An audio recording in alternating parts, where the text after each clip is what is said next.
आपने 3 साल क्या करा उससे कोई मतलब नहीं है, 40 दिन क्या करेंगे इससे बहुत ज़्यादा मतलब है। तो 40 दिन में चला कोई दिस दैट नहीं करना है। कहीं पे भी अगर आपको लत लक्षण ऐसा कुछ लगा हुआ है तो 40 दिन के लिए हाथ जोड़ लो। तो मेरे मित्र, हमको भी मालूम है कि क्वेश्चन इस टाइप का नहीं आएगा, लेकिन क्या कंसेप्ट भी चेंज हो जाएगा? आपको जो मैंने न्यूटन का 3 लॉ बताया है वो चेंज हो जाएगा क्या? टीसीएस इस बार चेंज कर देगा, चौथा नियम ले आएगा क्या? ये इलेक्ट्रिसिटी में जो आपको मैंने रेजिस्टेंस बताया है, रेसिस्टिविटी बताया है, ओम्स लॉ बताया है, क्या ये सब टीसीएस इस बार चेंज कर रहा है? लेकिन सवाल ये है कि गुरुजी हम इतना सब चीज करने के बाद अपने आप को आंकेंगे कहां पे? जय हिंद दोस्तों, स्वागत है आप सभी का आपके अपने परिवार द लॉजिकल साइंस में। मैं हूं आलोक सिंह आतिश और उम्मीद करता हूं आप सभी अच्छे होंगे और आपकी पढ़ाई लिखाई जोर शोर से चल रही होगी। मेरे मित्र, जैसा कि आप सबों को मालूम है कि group D exam date announce हो चुकी है और आपका ग्रुप डी एग्ज़ाम 17 अगस्त से मल्टीपल फेजेस में होना है। ऐसे में आप में से बहुत सारे मित्रों के मन में द्वंद्व चल रहा होगा कि गुरुजी अब बचे हुए समय में साइंस को किस तरह से पढ़ा जाए ताकि हम साइंस में बेस्ट स्कोर कर पाएँ। तो मेरे मित्र, अगर हम लोग 17 अगस्त और अभी के टाइम की बात करें तो गैप जो है वो मोटा मोटी 45 दिन का है, लेकिन हम लोग पढ़ने के लिए 40 दिन मान के चलते हैं। तो आज के इस सेशन में हम लोग ग्रुप डी साइंस को 40 दिन में स्मार्ट अप्रोच के सहारे किस तरह से पढ़ा जाए ताकि आप बेस्ट स्कोर कर पाओ, इसी पे चर्चा करेंगे। लेकिन उससे भी पहले हम लोग बात कर रहे होंगे कि ये जो एग्ज़ाम डेट जैसे ही आया है, आप में से बहुत सारे मित्र फ्रस्ट्रेट हो गए हैं। भाई क्यों फ्रस्ट्रेट क्यों हो गए हो यार 3 साल से तैयारी कर रहे हो और ये एग्ज़ाम डेट आ गया तो क्या कौन सी ये अचानक सी घटना हो गई? इसका आपको बेसब्री से इंतज़ार था और आप 3 साल से मेहनत कर रहे हैं और फिर भी इस समय में आकर के आप फ्रस्ट्रेट हो रहे हैं। फ्रस्ट्रेट और एग्ज़ाम डर तो बिल्कुल नहीं लेना है सर, कभी भी अपने माइंड पे नहीं लेना है। और हमेशा ध्यान में रखिएगा कि अगर युद्ध में जाने से पहले आप डर जाएंगे तो फिर आप युद्ध नहीं लड़ पाएंगे। इसीलिए अभी जो आपके पास समय बचा है उसमें आपको 0% टेंशन लेना है और 100% वर्क करना है। कोई आपको टेंशन ही नहीं होना चाहिए, ना एग्ज़ाम का होना चाहिए, ना फैमिली का होना चाहिए, ना किसी और चीज़ का होना चाहिए। सिर्फ और सिर्फ आपका टेंशन एक ही है और वो है आपका एग्ज़ाम और वो है आपका डेली रूटीन। आपने 3 साल क्या करा उससे कोई मतलब नहीं है, 40 दिन क्या करेंगे इससे बहुत ज़्यादा मतलब है। ये हमेशा अपने माइंड में रखिएगा। तो ये एग्ज़ाम से डरने की ज़रूरत नहीं है, आप प्रेशर को रिलीज़ करें। आप 3 साल से मेहनत कर रहे हैं, आपकी तैयारी बहुत अच्छी है, आपको अपने आप में कॉन्फिडेंस लाना होगा और आपको खुद समझना होगा कि अब हमको इस 40 दिन में क्या करना है। मेरे मित्र, 3 साल से आपने जो भी पढ़ा वो बहुत सही है, जितना भी मेहनत किया वो भी बहुत सही है, लेकिन ज़रूरत क्या है? तो ज़रूरत है जो अगला 40 दिन है इसमें आप अपने आप को किस तरह से पिरो रहे हैं। और ध्यान में रखेंगे कि कोई भी सब्जेक्ट आप पढ़ रहे हो, किसी भी एग्ज़ाम के लिए आप प्रिपरेशन कर रहे हो, सबसे ज़रूरी होता है एग्ज़ाम के लास्ट टाइम में अपने रूटीन को, अपने शेड्यूल को मेंटेन करने की। तो पहला इंपॉर्टेंट चीज़ मैं यही कहूँगा कि आप सभी एग्ज़ाम फियर को अपने मन से निकाल देंगे, प्रेशर रिलीज़ कर देंगे और क्या करेंगे तो एक शानदार रूटीन बनाएंगे कंफर्टेबिलिटी के हिसाब से, अपने हिसाब से। ज़रूरी नहीं है कि अगर फलना 4 बजे सुबह उठ करके पढ़ रहा है तो आप भी 4 बजे सुबह उठ के ही पढ़ेंगे, ऐसा नहीं होता है। हर एक का माइंड अपने हिसाब से काम करता है। हो सकता है कि आप दोपहर में कंफर्टेबल हो सकता है कि आप रात के 12 बजे कंफर्टेबल हो सकता है कि आप रात के 2 बजे कंफर्टेबल हो। तो आप अपने कंफर्टेबिलिटी के हिसाब से, जैसा आपका बॉडी रिक्वायर करता है, आपको कब रेस्ट चाहिए, आपको कब क्या करना चाहिए, उस हिसाब से अपना एक डेली शेड्यूल सेट कर लो पढ़ाई का और साथ ही साथ जो आपका डेली लाइफ है उसका। और बस एक ही चीज़ सोचना है कि डेली लाइफ का रूटीन गड़बड़ हो जाए तो हो जाए, लेकिन ये जो पढ़ाई वाला शेड्यूल है वो गड़बड़ नहीं होना चाहिए। एक प्रण लेना होगा 40 दिन के लिए, और वो प्रण क्या होगा? वो प्रण होगा कि जो हमारा डेली का पढ़ने का शेड्यूल है वो शेड्यूल ना बिगड़े, किसी भी हालात में ना बिगड़े, चाहे कुछ भी हो जाए। क्योंकि मैंने आपको पहले ही बताया कि आपको अभी टेंशन 0% लेना है जबकि वर्क 100% लेना है। आपको बोलना कुछ नहीं है, सिर्फ करना है। तो आप अपने डेली हिसाब से पढ़ाई का एक शेड्यूल बना लीजिए और पढ़ाई का जो शेड्यूल है उसमें जो आपका मैक्सिमम पढ़ाई का टाइम होना चाहिए वो होना चाहिए 8 से 10 घंटा। मेरे मित्र, इनफ है 8 से 10 घंटा। अगर आप डेली पढ़ाई करते हो, हर एक सब्जेक्ट को लेकर के चलते हो, रिवीजन करते हो, तो ये आपके लिए इनफ है सर, इससे ज़्यादा की ज़रूरत नहीं पड़ेगी। तो बस ज़रूरत है कितना, 8 से 10 घंटा पर डे मेहनत करने की। मेहनत में क्या करना है, रिवीजन करना है। चाहे आपका जो भी सब्जेक्ट वीक है, वो फिजिक्स हो या फिर आपका केमिस्ट्री हो, बायोलॉजी हो, मैथ हो, रीजनिंग हो, जीके हो, जो भी है उसको आपको करना है। अब सवाल ये है कि गुरुजी ये तो सारे सब्जेक्ट के लिए है, लेकिन मसला तो हमारा बार बार फंसता है साइंस में आकर के। यहाँ पे तो हम लोग अनकंफर्टेबल फील करते हैं, क्वेश्चन किस हिसाब से पूछ दिया जाता है पता ही नहीं चलता है। तो मेरे मित्र, अगर आप भी अभी ये सोच रहे हैं कि क्वेश्चन किस हिसाब से पूछ दिया जाता है पता ही नहीं चलता है, तो बिल्कुल आप तैयारी नहीं की हो 3 साल से, आपने नहीं पढ़ा है, इसीलिए आप ये कह रहे हो। और अगर आप पढ़े हैं तो आप ये कभी नहीं कहेंगे कि क्वेश्चन किस हिसाब से पूछा जाता है हमको पता नहीं चलता है। फिर भी बहुत सारे मित्रों के मन में सवाल उठता है कि गुरुजी सब तो ठीक है, लेकिन हम साइंस पे किस तरह से पकड़ बनाएं, इसका जो फैक्ट है, कंसेप्ट है, हमको याद ही नहीं रहता है, हम क्या करें। तो मेरे मित्र, आपको यहाँ पे करना ही होगा, क्या करे वाला क्वेश्चन मार्क हटा दीजिए, आपको यहाँ पे करना होगा। तरीका क्या है, तो मेरे मित्र ध्यान देंगे कि आप 9th किए हैं, 10th किए हैं, 11th किए हैं, 12th किए हैं, तभी तो आप ग्रुप डी के लिए फॉर्म डाले हैं। आप कहेंगे बिल्कुल। तो मेरे मित्र, आपने 9th 10th में तो बेसिक फिजिक्स, केमिस्ट्री और बायोलॉजी पढ़ा ही होगा, और आपके ग्रुप डी एग्जाम में जो क्वेश्चन पूछे जाएंगे साइंस के, वो टोटल हैं 25 क्वेश्चन। और ये 25 क्वेश्चन जो है वो आपका फिजिक्स, केमिस्ट्री और बायो से है, और इन तीनों का बेसिक आपने ऑब्वियसली कभी ना कभी पढ़ा है। अब ज़रूरत क्या है, तो अब ज़रूरत है कि जो फिजिक्स से क्वेश्चन पूछे जाते हैं उसका लेवल क्या है, केमिस्ट्री से जो क्वेश्चन पूछे जाते हैं उसका लेवल क्या है, बायो से जो क्वेश्चन पूछे जाते हैं उसका लेवल क्या है। तो मेरे मित्र, मैं आपको इसके लिए रेफ़र करूंगा कि आप हमारे प्लेलिस्ट में जाएं और भौकाल सीरीज के किसी भी एक सेशन को देख लें।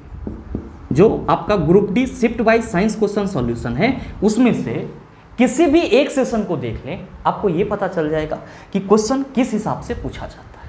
और मेरी माने तो आपके एग्जाम में जो 25 क्वेश्चन पूछे जाते हैं उसमें से आपका लगभग में 70% क्वेश्चन ऐसा होता है, 70% क्वेश्चन ऐसा होता है जिसको मेरे मित्र, अगर आपका बेसिक ठीक है तीनों ही पोर्शन का, तो आप आसानी से कर सकते हैं, आपको कोई दिक्कत नहीं होगा।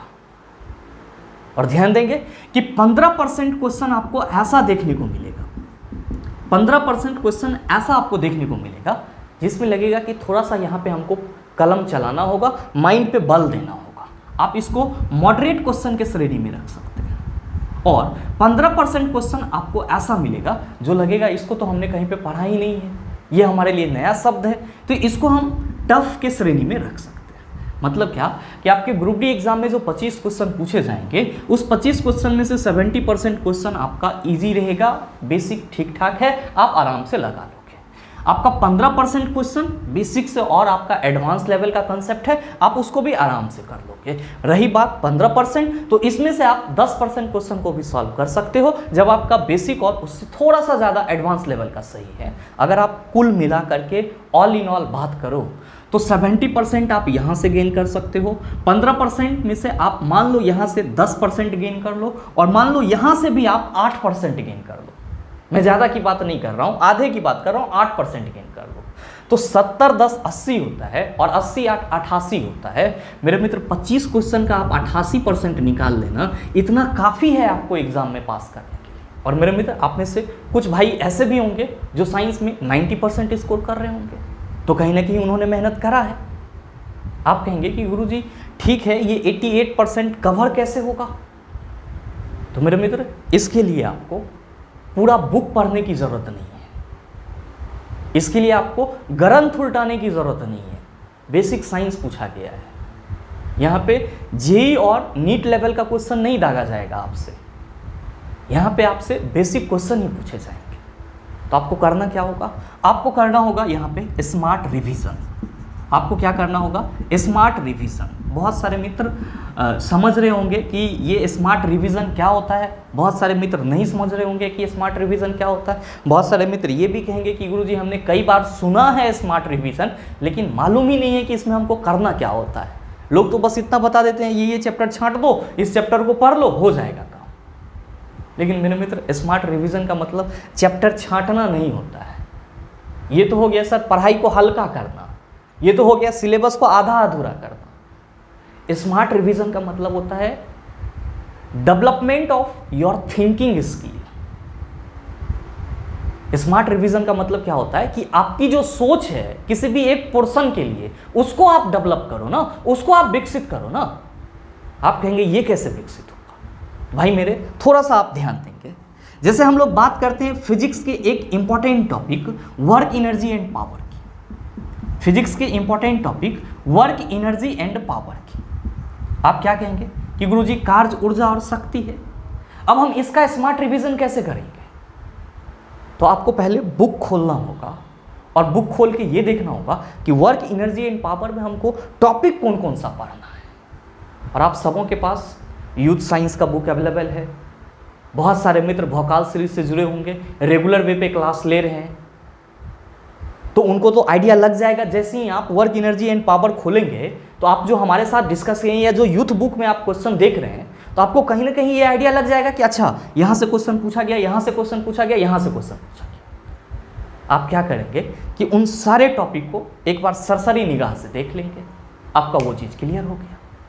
अब बताओ इसमें कहाँ हमको पूरा बुक पढ़ने की ज़रूरत है? हाँ, कुछ फॉर्मूला होगा, कुछ इंपॉर्टेंट पॉइंट होगा, उसको करने की ज़रूरत है, उसको आप करेंगे, लेकिन टाइम तो आपका बच रहा है ना यहाँ पे स्मार्ट रिवीजन से। तो पहले आपको क्या करना है कि पहले कोई भी चैप्टर लेना है तो उसके जो भी टॉपिक हैं उसको देखेंगे, फिर देखेंगे कि प्रीवियस जो एग्जाम हुए हैं उसमें उस टॉपिक से कितने क्वेश्चन पूछे गए हैं, क्वेश्चन किस लेवल का पूछा गया है। अगर आप हमारे साथ प्रीवियस क्वेश्चन का प्रैक्टिस सेट कर रहे हैं तो मे बी आपको इसमें कोई इशू नहीं होना चाहिए। और अगर आपके पास यूथ साइंस बुक का प्रीवियस वाला क्वेश्चन वाला जो बुक है अगर वो अवेलेबल है तो इसमें आपको कहीं से भी कोई शक नहीं होना चाहिए कि आपको ये पता ना चल पाए कि आपके किस टॉपिक से क्वेश्चन पूछे जा रहे हैं और किस टॉपिक से क्वेश्चन नहीं पूछे जा रहे हैं। क्योंकि मैंने यूथ आपको करवाया है, प्रीवियस ईयर करवा रहा हूँ, तो मुझे आइडिया है कि आपके किस टॉपिक से कहाँ से क्वेश्चन पूछे जा रहे हैं। तो आप भी तो मेरे साथ पढ़ रहे हो, तो कहीं ना कहीं आपको भी तो ये आइडिया लग रहा होगा ना कि हाँ गुरुजी इस चैप्टर के इस टॉपिक से क्वेश्चन पूछे जा रहे हैं, इससे नहीं पूछे जा रहे। जैसे अगर हम बात करें एक छोटा सा और एग्जांपल ग्रेविटेशन की, तो आप सभी ने देखा होगा कि ग्रेविटेशन में मोशन अंडर ग्रेविटी से क्वेश्चन पूछे गए हैं, बेसिक क्वेश्चन पूछे गए हैं, लेकिन जो लिफ्ट वाला भार होता है अपैरेंट वेट, उससे क्वेश्चन नहीं आया है। गुरुत्व त्वरण के मान में परिवर्तन से बेसिक क्वेश्चन आया है कि कहाँ पे अधिक होता है, कहाँ पे कम होता है, ज़्यादा टफ क्वेश्चन नहीं आया। तो अगर हमारे पास प्रीवियस क्वेश्चन का एक बेसिक पकड़ है, बुक वगैरह अवेलेबल है, तो हम स्मार्ट रिवीजन तो पूरे साइंस का कर सकते हैं, और वो भी 20 दिन में। 40 दिन तो बहुत ज़्यादा हो जाएगा सर। तो आपको करना क्या होगा? तो आपको पहले चैप्टर खोलना होगा सर। चैप्टर खोलने के बाद आपको क्या करना होगा कि उस चैप्टर में जितने भी टॉपिक हैं उन सभी टॉपिक को देखना होगा। फिर आप ये डिसाइड करेंगे आपके पास बुक अवेलेबल है, कंटेंट अवेलेबल है, नहीं अवेलेबल है तो प्रीवियस क्वेश्चन हम प्रोवाइड कर रहे हैं। आप जाइए भोकाल सीरीज के प्लेलिस्ट में जितने भी हैं उसको आप जितना देख सकते हैं, जितना जल्दी देख सकते हैं, उतना जल्दी आपके लिए क्या होगा तो सर फायदेमंद होगा। आप उसको देख लीजिए, आपको पैटर्न समझ में आ जाएगा, आप फिर उस हिसाब से रिविजन कर सकते हैं। और सेम चीज़ आपका केमिस्ट्री के साथ भी होगा, बायोलॉजी के साथ भी होगा। आप कहेंगे कि गुरुजी चलो ये ठीक है, लेकिन अभी बचे हुए समय में अगर हम कुछ चैप्टर छांट दे तो काम चलेगा क्या? मेरे भीतर आप कुछ चैप्टर को स्किप कर सकते हो ऑब्वियसली, क्योंकि आपने पढ़ाई करा है, मेहनत करा है 3 साल से, आप मजाक नहीं किए हो तो आप कर सकते हो।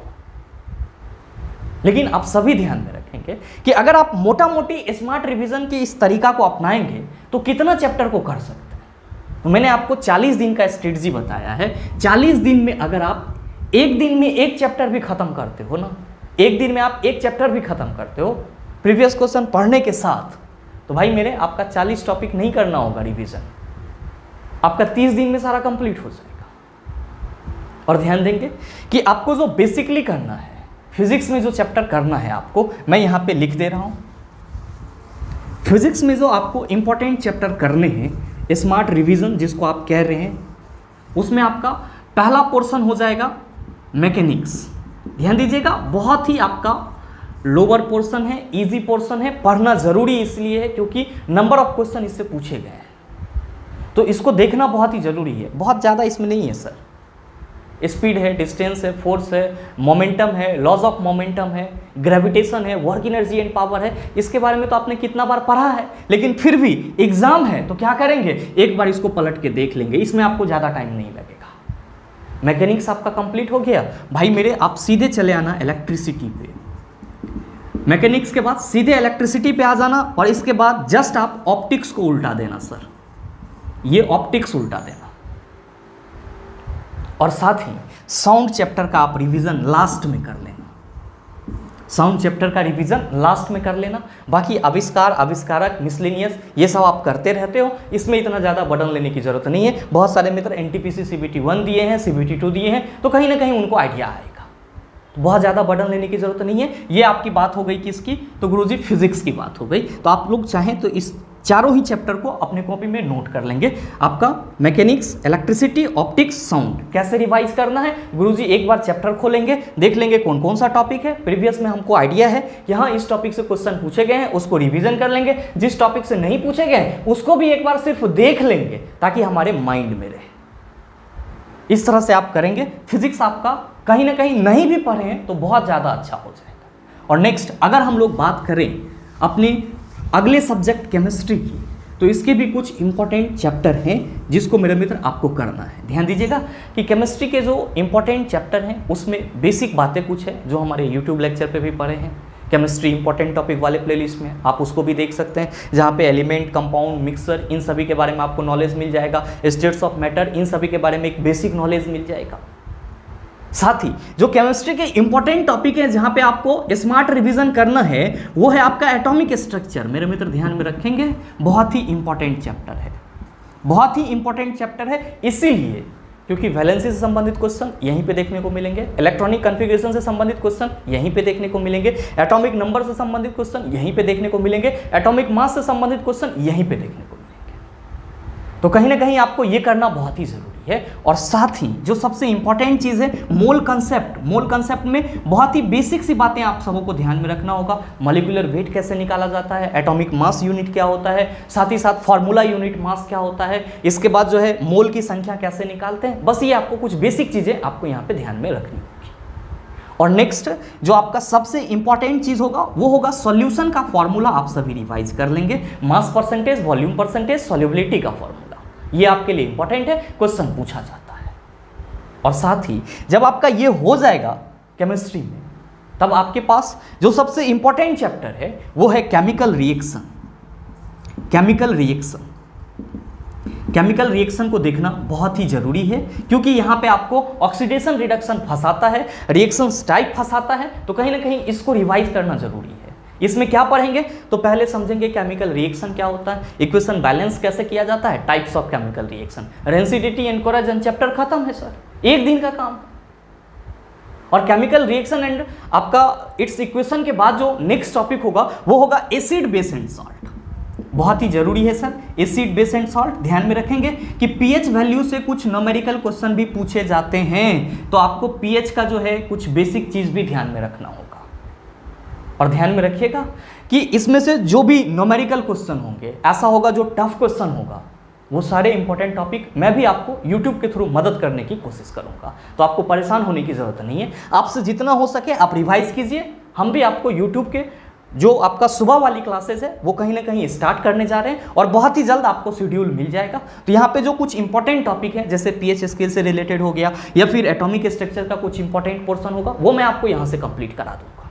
ठीक है, अब next acid base and salt के बाद आप कहेंगे गुरुजी मेटल एंड नॉन मेटल पढ़ना जरूरी है क्या? एक दो क्वेश्चन पूछे गए हैं, हाँ कुछ अलग अलग नॉन मेटल हैं जिससे बेसिक लेवल के क्वेश्चन पूछे गए हैं, तो मैं उन सारे का आपको प्रीवियस क्वेश्चन यूट्यूब पे करवा दूंगा और वो आपका क्वेश्चन से ही पूरा कंसेप्ट क्लियर हो जाएगा। आपको परेशान होने की जरूरत नहीं है मेटल और नॉन मेटल। अब रही बात ऑर्गेनिक केमिस्ट्री की, तो मैंने प्रीवियस क्वेश्चन आपको यूट्यूब पे करा दिया है, आप उसको देख सकते हैं, वहां से भी मदद मिल जाएगा आपको बहुत ज़्यादा। और ऐसे आप लोग एक बार जाकर के उसको रिवाइज कर लेंगे। और साथ ही पीटी को तो आपको रिवाइज करना ही है। और ध्यान में रखिएगा ऑर्गेनिक और पीटी दोनों का मैंने यूथ पब्लिकेशन के बुक से चैप्टर वाइज जितने भी क्वेश्चन हैं उन सभी को मैंने टाइप वाइज सॉल्व करवाया है, तो आप उसको भी प्लेलिस्ट में जाकर के देख सकते हैं, आपके लिए वो भी कारगर साबित होगा। तो मोटा मोटी अगर हम लोग केमिस्ट्री की बात करें तो एटॉमिक स्ट्रक्चर रिवाइज कर सकते हैं, मोल कंसेप्ट एक दिन का काम है, सॉल्यूशन भी एक दिन का काम है, केमिकल रिएक्शन ये आपका एक दिन का काम है, ज़्यादा से ज़्यादा 1.5 दिन आपको लगेगा। और फिर इसके बाद आपका एसिड बेस एंड सॉल्ट और फिर ऑर्गेनिक और पीटी। तो आप देख लीजिए कि कुल मिला के 10 दिन ये है और 10 दिन आपका फिजिक्स में लगेगा, 20 दिन हो गया।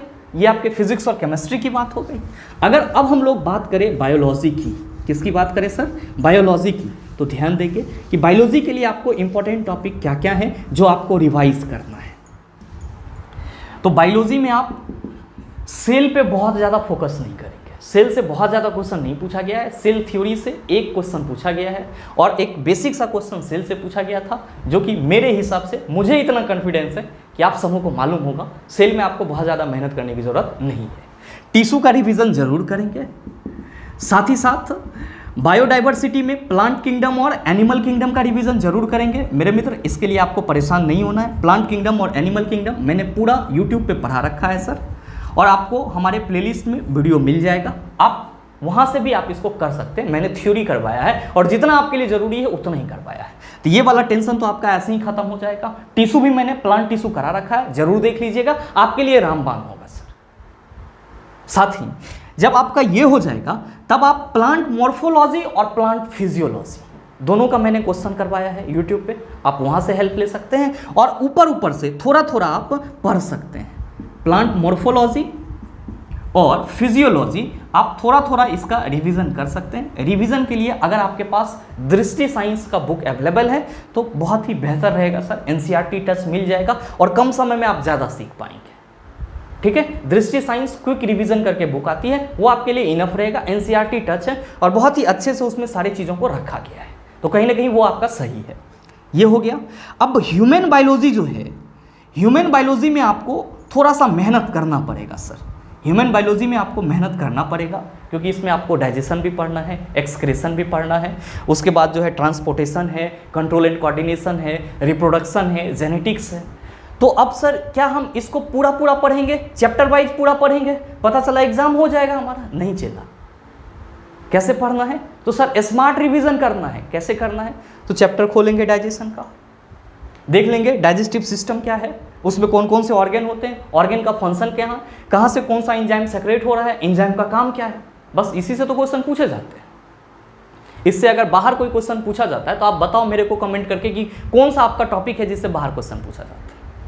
ठीक इसी तरह से जितने भी आपके ऑर्गन सिस्टम है, चाहे वो सर्कुलेटरी सिस्टम हो या फिर आपका एक्सक्रेटरी सिस्टम हो, ऑर्गन देखना है, उसका फंक्शन क्या है, उससे क्या रिलीज हो रहा है, वो कर क्या रहा है, बस हो गया, बात खत्म है। हाँ, रिप्रोडक्शन में आएंगे और सेक्सुअल रिप्रोडक्शन दोनों का जो एरिया है वो थोड़ा ब्रॉड है, तो यहाँ पे थोड़ा ठहर के 2-2 दिन दोनों में टाइम दे देंगे, आपका काम बन जाएगा। जेनेटिक्स बहुत ज़्यादा नहीं पढ़ना है, बेसिक यूट्यूब पे मैंने कराया है। और अगर आपको वहाँ से भी मन नहीं भरता है तो आप क्या कर सकते हैं, तो गुरुजी जो दृष्टि रिवीजन क्विक रिवीजन वाला मैंने बुक बताया उससे आप जेनेटिक्स का रिवीजन मार सकते हैं। अगर आप इस तरह से टॉपिक वाइज एक 1-1.5 दिन में इन सारे चैप्टर को कंप्लीट करते जाते हैं तो यकीन मानिए कि 40 दिन के अंदर जो साइंस आपका बूस्ट होगा वो सिर्फ आप समझेंगे और आपका मेहनत जानेगा। लेकिन हाँ, 40 दिन जो मैंने आपको बताया कि 8 से 10 घंटे की स्टडी करनी है, ये स्टडी सर आपको कंटिन्यू करना होगा, कोई भी दिन मिस नहीं होना चाहिए, चाहे हालात कैसा भी हो, सिचुएशन कैसा भी हो। क्योंकि याद रखिएगा कि ग्रुप डी एग्ज़ाम ये नहीं देखेगा कि आपके इधर बारिश हो रही थी या फिर आपका जीएफ आपको छोड़ करके चली गई या फिर आप बहुत ज़्यादा फ्रस्ट्रेशन में हैं, आप बहुत गरीब हैं, आप बहुत अमीर हैं। वो क्या देखेगा, हमने क्वेश्चन दिया, आपने सॉल्व करा, नंबर नहीं आया, कट ऑफ से हमने बाहर कर दिया। तो 40 दिन में चला, कोई दिस दैट नहीं करना है। कहीं पे भी अगर आपको लत लक्षण ऐसा कुछ लगा हुआ है तो 40 दिन के लिए हाथ जोड़ लो। ठीक है, 40 दिन आप सिर्फ अपने लिए सोचो। आप ये सोचो कि आप जो हैं वो सिर्फ और सिर्फ अपने लाइफ में परिवर्तन करना चाहते हैं, दूसरे के लाइफ में परिवर्तन करने के लिए आप 40 दिन नहीं रखे हैं। और मेरे मित्र, 40 दिन अगर आपने अपने लाइफ में परिवर्तन कर लिया ना तो इस एग्ज़ाम के बाद जो है ना, आपको जितना मन होगा ना उतना आदमी के लाइफ में परिवर्तन करते रहना और उतने लोगों के लाइफ में आप चेंजिंग लाते रहना। लेकिन ये 40 दिन आपका ये शेड्यूल नहीं बिगड़ना चाहिए। रिवीजन थ्योरी का ये तरीका होना चाहिए, ये चैप्टर आपके पास अवेलेबल है, आप कर सकते हो। मेरे मित्र ध्यान देंगे, इन सारे का रिवीजन करने में एक दिन में तो होगा नहीं, एक दिन करके देखेंगे। तो एक दिन के करके भी देखेंगे तो आपको मुश्किल से जो इसमें टाइम लगेंगे वो कितना होगा, वो सर 1.5 घंटे का टाइम होगा, 1.5 आवर का टाइम होगा, बहुत ज़्यादा है। 1.5 घंटा साइंस अगर अच्छा से रिवाइज कर लेगा ना, चला पढ़ने का मन नहीं करेगा, हम बता रहे हैं। हम जब आपका कंटेंट बनाते हैं, अगर हम भोकाल सीरीज का कंटेंट बना देते हैं ना सर, तो फिर हम 1 घंटा तक ना 1.5 घंटा तक बुक छूने का मन नहीं करता है, क्योंकि क्वेश्चन इतना माइंड में जाकर के कोलैप्स होते रहता है कि इसका कंसेप्ट ये, उसका कंसेप्ट ये, इसका कंसेप्ट ये, आपको फिर बुक छूने का मन कहाँ पे करेगा। तो 1.5 घंटा अगर आप किसी भी एक चैप्टर का थ्योरेटिकल रिवीजन कर रहे हैं और उसके बातों को आप ग्रैब कर रहे हैं, तो साइंस थ्योरी रिवीजन करने के लिए इतना इनफ है, आपको बहुत ज़्यादा मेहनत करने की जरूरत नहीं पड़ेगी। अब आप में से बहुत सारे मित्र कहेंगे कि गुरुजी क्या इसके साथ हमको प्रीवियस क्वेश्चन लगाना होगा? रामबाण है, और प्रीवियस क्वेश्चन की जो क्लासेस मैं आपको दे रहा हूँ भोकाल सीरीज, वो समझिए आपके लिए रामबाण है। बहुत सारे मित्र कह रहे थे कि गुरुजी, बहुत सारे लोग कह रहे हैं कि भोकाल सीरीज या प्रीवियस क्वेश्चन मारने से कुछ नहीं होगा, ऐसा एग्जाम में थोड़ी क्वेश्चन आएगा। तो मेरे मित्र, हमको भी मालूम है कि क्वेश्चन इस टाइप का नहीं आएगा, लेकिन क्या कंसेप्ट भी चेंज हो जाएगा? आपको जो मैंने न्यूटन का 3 लॉ बताया है वो चेंज हो जाएगा क्या? टीसीएस इस बार चेंज कर देगा, चौथा नियम ले आएगा क्या?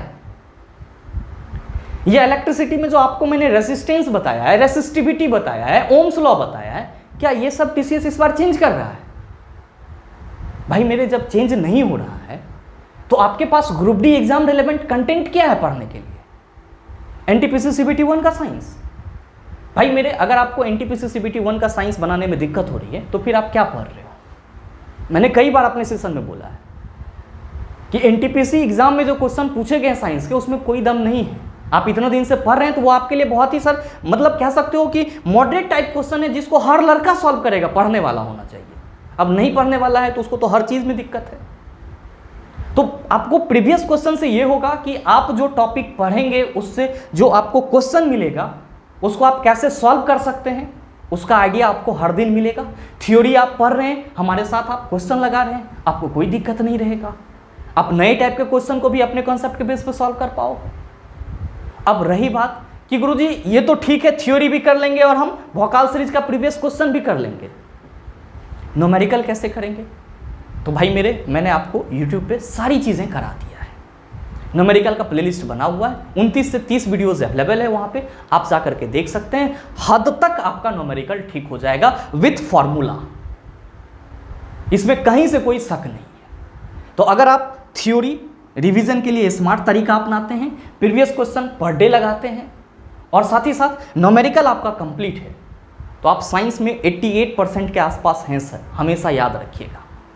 अब बात रह जाती है कि गुरुजी ये सब तो हमारा चलते रहेगा, डेली लाइफ का रूटीन है, क्योंकि वीडियोस जो हैं वो आपका 50 से मतलब कह सकते हो 50 मिनट से 60 मिनट तक का होता है, वो भी आपका चलते चलते देख सकते हो। उसके लिए आपको कोई अलग से स्पेशल टाइम नहीं निकालना है, वो कभी भी आप देख सकते हो, खाना खाते हुए देख सकते हो, या फिर सोए हुए हो तब देख सकते हो, घूमते हुए देख सकते हो, कभी भी देख सकते हो। लेकिन सवाल ये है कि गुरुजी हम इतना सब चीज़ करने के बाद अपने आप को आंकेंगे कहाँ पे? तो मेरे मित्र, यहाँ पे आपको ज़रूरत किसकी होगी? तो यहाँ पे आपको ज़रूरत होगी मॉक टेस्ट की।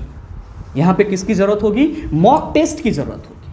आप क्या कहेंगे कि गुरुजी क्या हमको डेली मॉक टेस्ट लगाना होगा? मेरे मित्र, डेली मॉक टेस्ट लगाने के लिए अभी आपके पास टाइम नहीं है, कम से कम महीना भर आपके पास टाइम नहीं है। इसीलिए कि डेली मॉक टेस्ट लगाओगे तो चला डेली फ्रस्ट्रेट हो गए, और डेली फ्रस्ट्रेट हो गए तो फिर पढ़ नहीं पाओगे। तो पहले क्या करो, पहले एक बार ये पूरा महीना भर 30 दिन जो है वो पूरा आप, जैसे मैंने आपको रिवीजन के लिए बताया है, उस रिवीजन को आप कंप्लीट कर लो। और आपको इस महीना में भी मॉक टेस्ट लगाना है, लेकिन मॉक टेस्ट कितना लगाना है? तो इस महीना में आपको मॉक टेस्ट जो है वो मात्र 10 से 12 लगाना है। कितना लगाना है? 10 से 12 लगाना है, और एक एक दिन गैप करके लगाना है। जैसे हमने वीक में 3 दिन लगा लिया, आपका काम बन जाएगा, रिवीजन भी होते चला जाएगा, प्रीवियस क्वेश्चन भी लगा रहे हो, मॉक टेस्ट भी कर रहे हो, सारा चीज़ होते चला जाएगा, सलटते चला जाएगा। आप कहेंगे गुरुजी मॉक टेस्ट लगाएंगे तो फिर पैसा लेगा, बहुत सारा चीज़ होता है, हम लोग कहाँ पे लगाएं, क्या करें, कैसे करें? मेरे मित्र, आपको कोई पैसा वैसा खर्च करने की ज़रूरत नहीं है मॉक टेस्ट के लिए। आप हमारे परिवार के छात्र हैं सर, और ये हमारी रिस्पॉन्सिबिलिटी बनती है कि आपके लाइफ में जितना बेटर हमसे हो पाएगा हम आप वहाँ पे खड़ा रहेंगे। और ये जो आपका 10 से 12 मॉक टेस्ट है ना, ये 10 से 12 मॉक टेस्ट आप द लॉजिकल साइंस का एप्लीकेशन डाउनलोड कर लीजिए गूगल प्ले स्टोर से। द लॉजिकल साइंस का एप्लीकेशन आप डाउनलोड कर लीजिए गूगल प्ले स्टोर से। आपको एक एक दिन गैप करके वहाँ पे मॉक टेस्ट मिल जाएगा फ्री ऑफ कॉस्ट। इसके लिए आपको कोई फी वगैरह देने की ज़रूरत नहीं है। आप मॉक टेस्ट ये जो है वीक में 3 दिन होगा और आपका लगभग इस महीना में 10 से 12 हो जाएगा। तो क्या होगा, तो सर आप जो तैयारी कर रहे हैं वो कहीं ना कहीं मॉक टेस्ट में आप अपने आप में आंक पाएंगे, आप अपने जो ग्रुप के स्टूडेंट हैं उसके साथ अपनी जो प्रतिभा है उसको जांच पाएंगे। और इसके लिए आपको क्या करना है, तो सिर्फ आपको रिवीजन करना है, पढ़ाई करना है। मोबाइल में ये वो ऐप रहेगा अपने परिवार का, वहाँ पे जाकर के आपको क्या कर देना है, तो सर जिस दिन भी हमारा मॉक टेस्ट ओपन होगा उस दिन मॉक टेस्ट दे देना है। आप कहेंगे गुरुजी मॉक टेस्ट में तो क्वेश्चन फंस जाएगा, हम लोग का डिस्कशन नहीं होगा, तो मन में घूमते रहेगा कि क्वेश्चन हमारा से ना बना। चला, परेशान नहीं होना है। मैं आपको अब से जो भी मॉक टेस्ट करवाऊंगा उन सभी का वीडियो सॉल्यूशन यूट्यूब पे प्रोवाइड करा दूंगा सर, वीडियो सॉल्यूशन यूट्यूब पे प्रोवाइड करा दूंगा। और आपको जरूरत क्या है, तो जरूरत है सिर्फ मॉक टेस्ट देने की, यूट्यूब पे उसका सॉल्यूशन आ जाएगा। आप मान लो आज आपने मॉक टेस्ट दिया तो कल आपको उसका वीडियो सॉल्यूशन यूट्यूब पे मिल जाएगा और आप वहाँ से अपना जो भी कमी है उसको दूर कर सकते हैं। तो इस तरह से क्या होगा, तो आप साइंस का एक संपूर्ण तैयारी कर पाओगे मात्र 40 दिन में। और आपके पास 40 दिन के बाद 7 दिन का जो टाइम बचेगा ना, उस दिन आप सिर्फ सर बादाम खा करके आराम करना है, जॉलीवुड में गाना सुनना है। आप एग्जाम में 100% साइंस को 4 करके आओगे, ये सर हमारी गारंटी रहेगी। हाँ, आपको मेहनत करना होगा।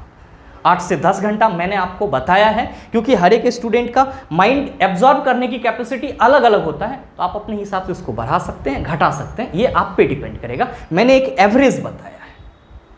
आप कहेंगे कि गुरुजी ये सब चीज़ तो हो जाएगा, ये सारा चीज़ हम कर लेंगे, लेकिन हम लोग तो कंफ्यूज हो जाते हैं हर मोड़ पे जाकर के कि हमको करना क्या है, हम अपने से कैसे करेंगे। तो मेरे मित्र, इसके लिए भी आपके पास एक उपाय है। अगर आप जितने भी मैंने आपको साइंस का थ्योरी पोर्शन का फिजिक्स, केमिस्ट्री, बायोलॉजी का चैप्टर बताया है उसका आप रिवीजन नहीं कर पा रहे हैं आप खुद से, तो आप हमारे साथ जुड़ सकते हैं अर्जुना बायो और लक्स फिजिक्स केमिस्ट्री बैच में।